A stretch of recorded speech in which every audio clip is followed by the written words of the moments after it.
नमस्कार, मी डॉक्टर सुभाष आहेर. आज आपण साहित्याची प्रयोजनं कोणती आहेत त्याचा आपण अभ्यास करणार आहोत. खरं तर साहित्य का लिहिलं जातं?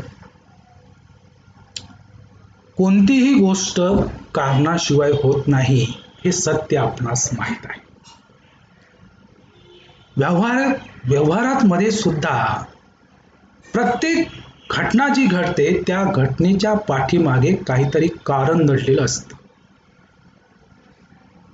आपण प्रवास करतो, आपण काहीतरी वाचतो, आपण काहीतरी लिहितो, आपण आपले छंद जोपासतो. ह्या प्रत्येकाच्या पाठीमागे काहीतरी एक कारण असतं. त्याच पद्धतीने साहित्याच्या बाबतीत सुद्धा हेतू, काहीतरी कारण आणि त्यालाच आपण प्रयोजन जे म्हणतो ते असतं. खरं तर साहित्याच्या प्रयोजनाचा विचार फार पूर्वीपासून झालेला आहे. अनेक मीमांसकांनी साहित्याचं प्रयोजन काय आहे नेमके हे सांगण्याचा प्रयत्न केला.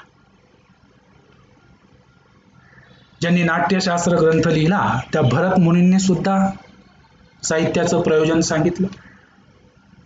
भामह, वामन, अभिनय गुप्त यांच्यापासून तर ते आत्ता भा. तांबे, ना. फडके, आचार्य जावडेकर, डॉक्टर वदी कुलकर्णी, आचार्य मसू पाटील यांनी काही साहित्याची प्रयोजनं सांगितलेली आहेत.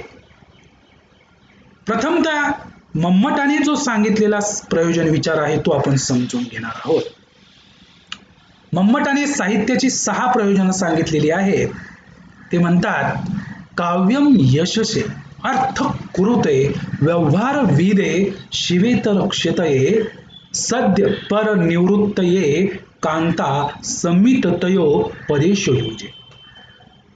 या संस्कृत पंक्तींमध्ये मम्मटाने साहित्याची 6 प्रयोजनं सांगितलेली आहेत. काव्यामुळे यश मिळतं, काव्यामुळे द्रव्य लाभ होतो, काव्यामुळे व्यवहार ज्ञान मिळतं, त्याचबरोबर अशुभाचा नाश होतो आणि ब्रह्मानंद स्वरूपाचा आनंद हा मिळतो. त्याचबरोबर काव्यातून केला जाणारा उपदेश जो असतो तो पत्नीने केलेल्या प्रेमळ उपदेशासारखा असतो. अशी विभागणी मम्मटाने त्या ठिकाणी केलेली आहे. खरोखर आजही ह्या प्रयोजनांचा अभ्यास आपण जर केला तर यातील काही प्रयोजन आजही आपल्या समाज व्यवस्थेमध्ये लागू पडतात. खरं तर मम्मटाने जो प्रयोजन विचार सांगितलेला आहे, ह्या 6 प्रयोजनांचा आजच्या साहित्य व्यवहारात आपण जर विचार केला तर त्यातली किती खरी आहे, किती खोटी आहे याचाही आपल्याला लेखाजोखा मांडता येईल. हे मात्र निश्चित आहे की साहित्य लेखन केल्यामुळे, काव्य लेखन केल्यामुळे लेखकाला नावलौकिक मिळतो, प्रसिद्धी मिळते आणि यश सुद्धा मिळतं. पण एन प्रकारे काही लिहिलं तर यश मिळेल का? नाही मिळणार. म्हणून लेखकाने दर्जेदार जर लेखन केलं असेल तर निश्चितच त्याला त्या ठिकाणी यश मिळतं. अनेक लेखक हे अनेक चांगल्या कलाकृती लिहून अजरामर झालेले आहेत. मला वाटतं मम्मटाला यश हे प्रयोजन ह्यासाठी सांगायचं आहे. पण वाचकाच्या दृष्टीने मग यश प्रयोजनाचा अर्थ कुठं लावणार? व्यावहारिक अर्थाने पाहिलं तर पुस्तकं वाचून एखाद्या निबंध स्पर्धेत भाग घेतला, वक्तृत्व स्पर्धेत भाग घेतला, ते यश मिळू शकतं. अधिक वाचन केल्यामुळे, त्याच्या संदर्भयुक्त मुद्द्यांच्या नोंदी केल्यामुळे वाचकालाही त्याच्या जीवनामध्ये चांगलं यश मिळतं. विशेष म्हणजे अशा वाचकाला सुद्धा समाजामध्ये एक मान्यता असते, नाही हा व्यासंगी माणूस आहे, हा फार चांगल्या प्रकारचं वाचन करत असतो, त्याच्याकडे भरपूर माहितीचा साठा आहे, असंही त्या वाचकाविषयी म्हटलं जातं. मम्मटाने सांगितलेलं जे दुसरं प्रयोजन आहे ते द्रव्य लाभ. तर त्या काळात राजकवी होते, भाट होते, जे राजाच्या दरबारी राहत होते, काहीतरी निर्मिती करत होते, त्यांना राजातर्फे द्रव्य लाभ होत असेल. आजच्या दृष्टीने आपण जर विचार केला तर लेखकाला किती द्रव्यलाभ मिळतो. साहित्य निर्मितीतून फार मोठी श्रीमंती आपल्याला मिळेल या जाणीवेतून कोणी लेखन करत नाही. एक उत्स्फूर्त अशा भावनांचा आविष्कार त्याला करायचा असतो आणि म्हणून तो त्या साहित्याची निर्मिती करत असतो. बालकवींचा कवी एका ठिकाणी म्हणतो, खरा भिकारी खराच वेडा, परंतु मोठा गुणी कवी हा जगताचा धनी. खरा भिकारी पण जगताचा धनी अशी उपमा या ठिकाणी मम्मटाने त्या ठिकाणी आपल्याला दिलेली आढळते. खरं म्हणजे फार मोठा पैसा या साहित्य निर्मितीतून मिळत असेल असं मला वाटत नाही. परंतु मम्मटाने मांडलेला हा जो विचार आहे तो विचार हा तत्कालीन समाज व्यवस्थेला ठरून आहे हे आपण समजून घ्या. तिसरा जो प्रयोजन विचार आहे तो महत्वाचा आहे. साहित्य वाचल्यामुळे आपण ज्ञानी होतो, व्यवहारातलं ज्ञान आपल्याला मिळतं आणि ते व्यवहारातील ज्ञान जीवन जगत असताना आपल्याला उपयुक्त ठरतं, हे खरं आहे. म्हणूनच साहित्य हे उद्बोधनाचं काम करतं, प्रबोधनाचं काम करतं. दोन गोष्टी काहीतरी वाचकांपर्यंत चांगल्या पोहोचवायच्या असतात या अर्थाने ते काम करत असतं. आणि म्हणून साहित्य निर्मितीच्या बाबतीत व्यवहार ज्ञान हे प्रयोजन जे मम्मटाने मांडलेलं आहे ते बरोबर आहे. वि. वा. शिरवाडकरांनी जे नटसम्राट नाटक लिहिलेलं आहे त्या नटसम्राट नाटकामध्ये आपण जर बघितलं तर बरंच व्यवहार ज्ञान त्यांनी सांगण्याचा प्रयत्न केलेला आहे. की वृद्ध दाम्पत्य जेव्हा स्वतःची संपत्ती मुलाला आणि मुलीला वाटून देतात, घर देतात, तेव्हा त्यांची पत्नी कावेरी आप्पासाहेबांना म्हणते की माणसानं समोरचं ताट द्यावं पण बसायचा पाठ देऊ नये. आता ह्या वाक्यातनं एक व्यवहार ज्ञानच दिलेलं आहे. पण आप्पांचा त्यांच्या मुलांवरती प्रचंड विश्वास आहे. आणि शेवटी नाटकाचा समारोप आपण जेव्हा बघतो तेव्हा त्या दोनही पती पत्नींच्या नशिबी जे अवहेलनेचं जीवन येतं. यातून वाचकांपर्यंत एक व्यवहार ज्ञान गेलेला आहे. या अर्थाने मम्मटाने हा प्रयोजन विचार सांगितलेला आहे तो बरोबर आहे. आजही आपण रामायण वाचतो, महाभारत वाचतो, ज्ञानेश्वरी वाचतो, संतांच्या गाथा वाचतो, तुकारामांची गाथा वाचतो. तर ह्या साहित्याच्या प्रत्येक पानापानातून काहीतरी व्यवहार ज्ञान दिलेलं आहे हे आपल्याला मान्य करावं लागतं. आणि म्हणून हे वाचकनिष्ठ प्रयोजन आहे. प्रचंड असा लाभ ह्या वाचकांना साहित्यातून होत असतो. चौथं प्रयोजन जे सांगितलेलं आहे शिवे तर क्षतये. खरं तर ह्या शब्दाची फोड आपण समजून घेतली पाहिजे. शिवे तर, शिव सोडून इतर. शिव सोडून इतर म्हणजे काय? शुभ सोडून इतर म्हणजे काय? तर अशुभ. क्षतये म्हणजे नाश होणे. शिवेतर क्षतये म्हणजे अशुभाचा नाश होय. आता हे प्रयोजन आजच्या काळात किती लागू पडेल हा एक थोडा विचाराचा प्रश्न आहे. विचाराचा प्रश्न आहे तो आपण नीट समजून घेतला पाहिजे. त्या काळात मम्मटाने हा विचार मांडलेला आपणास दिसतो की त्या प्रयोजनाच्या समर्थनार्थ मम्मटाने काही उदाहरणं दिलेली आहे. मयूर कवीने सूर्यशतक लिहिलं आणि त्याचा कुष्ठरोग बरा झाला. त्याचबरोबर जगन्नाथ पंडिताने एका यवन तरुणशी संबंध ठेवल्याने समाजाकडून त्याची उपेक्षा झाली. तेव्हा त्याने गंगा लहरी नावाचं काव्य लिहिलं आणि गंगेने त्याला आपल्या जवळ घेऊन त्याचा उद्धार केला. आता ही उदाहरणं आपण जेव्हा बघतो तेव्हा अशुभाचं नाश होणं हे आजच्या काळात कितपत ते प्रयोजन योग्य ठरतंय हे आपल्याला तपासून बघावं लागेल. आता त्या काळची धार्मिक परंपरा, धार्मिक वातावरण जर आपण बघितलं, आजही घराघरात शनी महात्म्य, महालक्ष्मीचं व्रत महात्म्य, व्यंकटेश स्तोत्र, ज्ञानेश्वरी, गुरुचरित्र, नवनाथाची पोथी वाचली जाते. केकावलीमध्ये तर मोरोपंतांनी स्पष्ट म्हटलेलं आहे की हरी ज्याचा कैवारी त्या पंडू सुतास वंदितो भावे, वाटे चरित्र त्याचे आपण काही तरावया गावे. तरावया गावे म्हणजे काय? तर ह्या प्रयोजनाचा बोध, ह्या प्रयोजनाचा प्रत्यय आपल्याला ह्या ठिकाणी येतो. पण अशुभाचा नाश व्हावा म्हणून लेखन करतो का हो लेखक? आणि अशुभाचा नाश व्हावा म्हणून वाचक वाचतो का हो लेखक? एक धार्मिक ग्रंथांपुरती हे प्रयोजन मर्यादित आहे. सर्वच ग्रंथांना आजच्या या साहित्य व्यवस्थेमध्ये हे प्रयोजन लागू होणार नाही.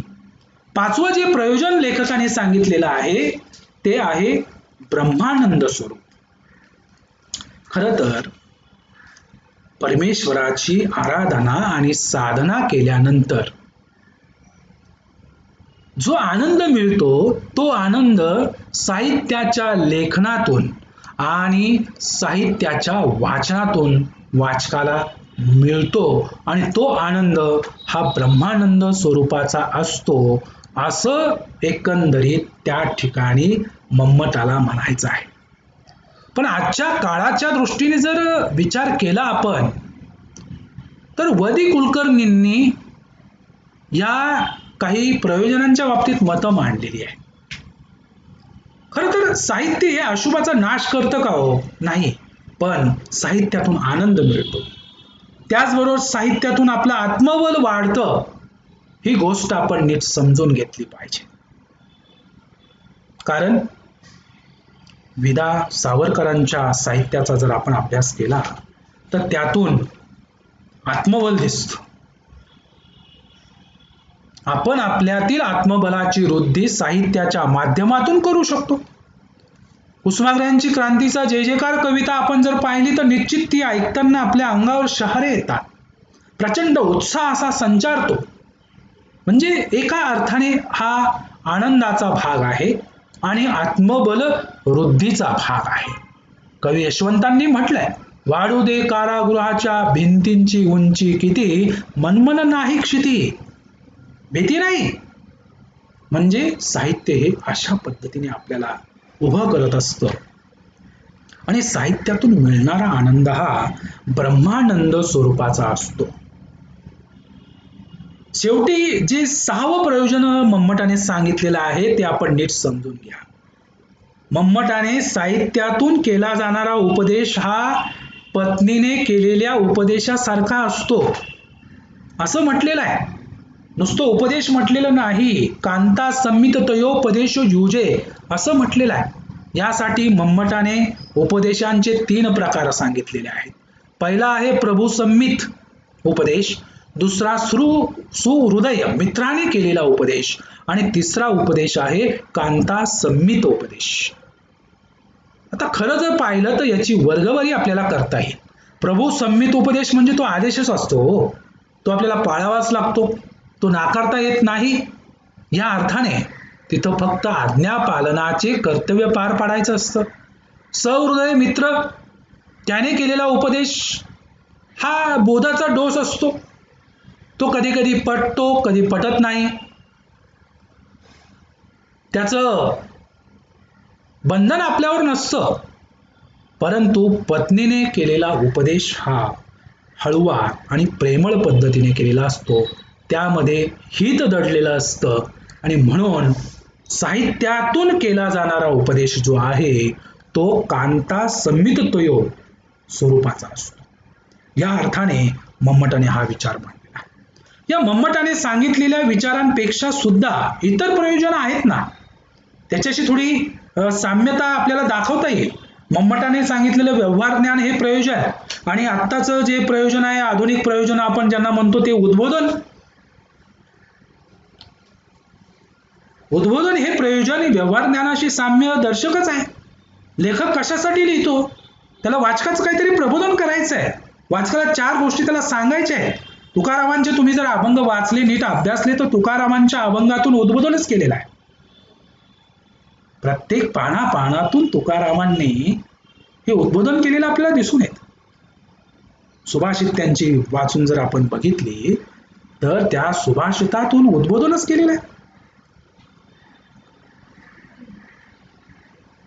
नाही निर्मळ जीवन तेथे काय करील सावन. हे सुभाषित. त्याचबरोबर कठोर भाषा वापरलेली आहे काही अभंगातून.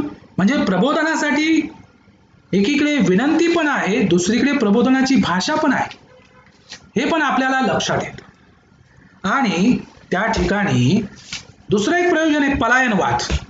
हे पाश्चात्यांचं प्रयोजन आहे. पलायनवाद म्हणजे आहे त्या परिस्थितीपासून, दुःखापासून, संकटापासून पळ काढणं, अलिप्त होणं, हा अर्थ त्या ठिकाणी घेतला जातो. परंतु साहित्य हे माणसाला जीवनाशी लढायला शिकवतं, पळायला शिकवत नाही. हे आपण समजून घ्या. मराठी साहित्यामध्ये अशी अनेक उदाहरणं आहेत जी आपल्याला त्या समोरच्या परिस्थितीशी सामोरं जायला शिकवत आहे. उस्मानांची कणा कविता बघा ना. कणा कवितेतून दिलेला उपदेश जो आहे तो काय आहे? मोडून पडला संसार तरी मोडला नाही कणा, पाठीवरती हात ठेवून फक्त लढ म्हणा. हा त्या कवितेतील विद्यार्थी जो आहे तो आपल्या शिक्षकांना हे सांगतोय, सर तुमची शिकवण माझ्या मनात दडलेली आहे, मी तुमच्याकडे काही मदत मागायला आलेलो नाहीये, फक्त मला प्रेरणा द्या. साहित्य हे जीवनाशी लढायला शिकवत असतं. पुढचं एक प्रयोजन आपण बघत असतो ते म्हणजे इच्छापूर्ती किंवा वासना तृप्ती. खरं तर हे मानसशास्त्राशी संबंधित प्रयोजन आहे. मानवी मन आहे, मानवी मनाचा अभ्यास अथांग आहे.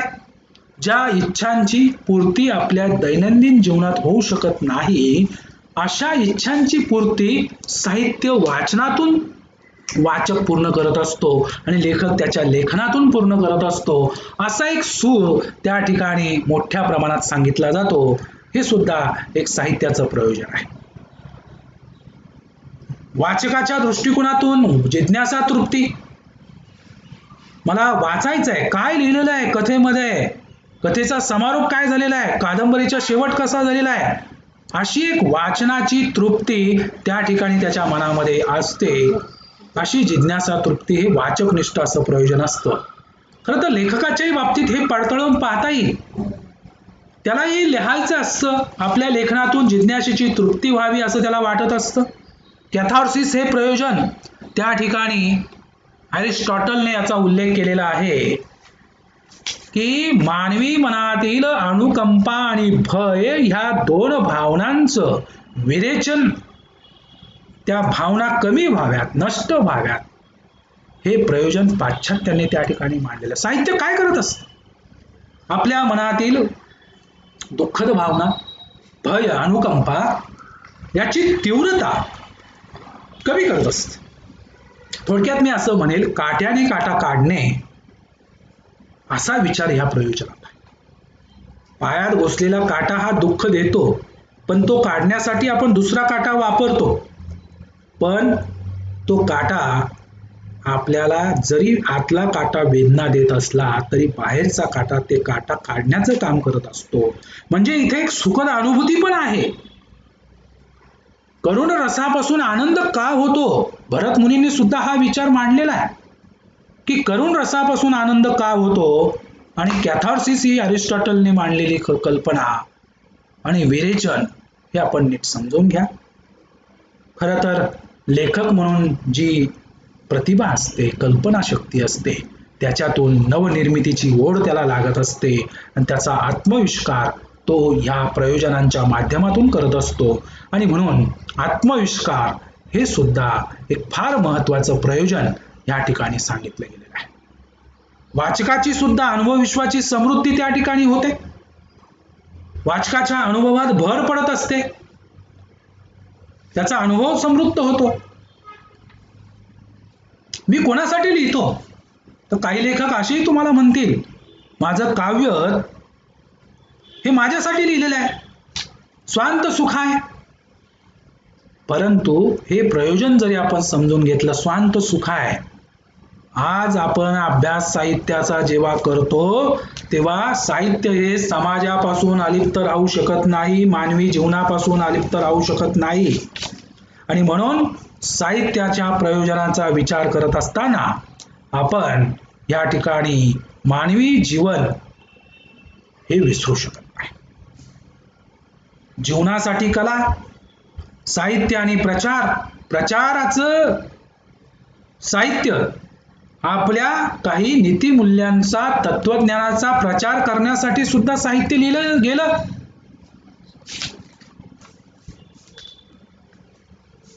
मग ते साहित्य हे त्या ठिकाणी कसं मानायचं? आपल्याला माहित आहे मराठी साहित्य विश्वामध्ये जीवनासाठी कला की कलेसाठी कला असा वाद आहे. कशासाठी लिहायचं आणि साहित्यातून प्रचार केला जातो का? तर थोड्या फार अंगाने तेही आपण जर तपासून पाहिलं तर काही साहित्यातून लेखक आपल्या एका विशिष्ट जीवन तत्वांचा, ज्या तत्वज्ञानाचा प्रभाव त्याच्यावर आहे त्याचा प्रचार करण्याचं तो काम करत असतो. रशियन साहित्य आपण जर नीट तपासलं किंवा जर्मनीतलं दुसऱ्या महायुद्धाच्या काळात लिहिलं गेलेलं साहित्य आपण जर तपासलं किंवा भारतीय स्वातंत्र्य युद्धाच्या काळात लिहिलं गेलेलं जर साहित्य तपासलं तर त्याच्यातून या तत्वज्ञानाचा प्रसार आपल्याला मोठ्या प्रमाणात झालेला दिसतो. साहित्य हे नीतिमूल्यांचं शिकवण पण देत असतं. या अर्थाने ही सगळी प्रयोजनं आपल्याला पुन्हा एकदा बारकाईने नीट तपासता येतील. या ठिकाणी मी थांबतो. नमस्कार.